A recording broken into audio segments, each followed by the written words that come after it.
Welcome. Thanks for tuning in to Kilat Shari Torah's daily review of Halacha for Monday, July the 4th. Happy Independence Day to all the Americans tuning in. In my shul in Boston, they have a traditional 4th of July barbecue, the Free to be Frum barbecue. So we should all, wherever we live, we should appreciate that we live under a time and in an era of governments that allow us to live our Jewish lives as fully as we choose.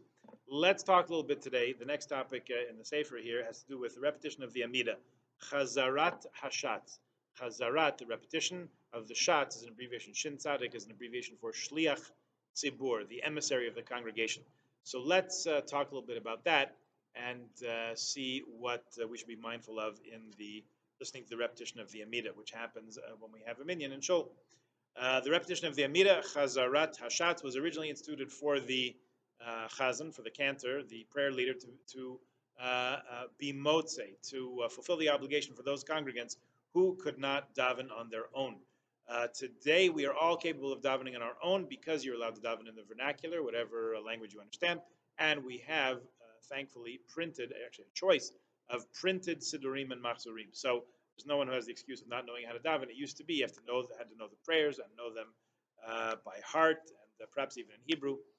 In any case, some say the takana, this institution of having the chazan repeat the Amida and we listen and say Amen, is still in full force. Some say the purpose of the repetition of the Amida is so that we can say Kedusha, Kadosh, Kadosh, Kadosh, and recite that in the presence of 10 men. Kaf HaChaim says even today, Chazarat Hashatz, the repetition of the Amida, is even more important than the Shtil Shmones, or the quiet Shmona Esrei. The entire tzibur should stand when the chazan is repeating the Amida. In the words of Rambam, Hilchas Tefillah, Pirkei Rebbe Eliezer, and Darkei Moshe, and others. Some poskim explain that those who are listening are considered as if they themselves are saying the Amida, Shomea Ka'ona. If you listen to the bracha and have intention to fulfill your obligation and say Amen, it's like you're doing it yourself.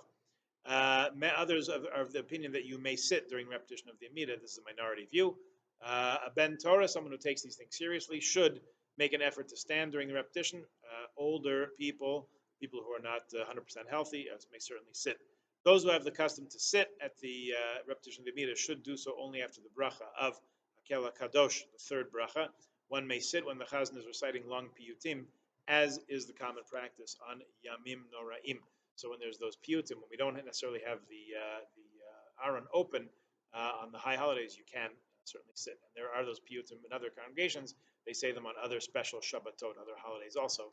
That's not necessarily our custom here at Kilat Shari Torah. Have a wonderful day. Please join us again tomorrow. Thanks so much for clicking on.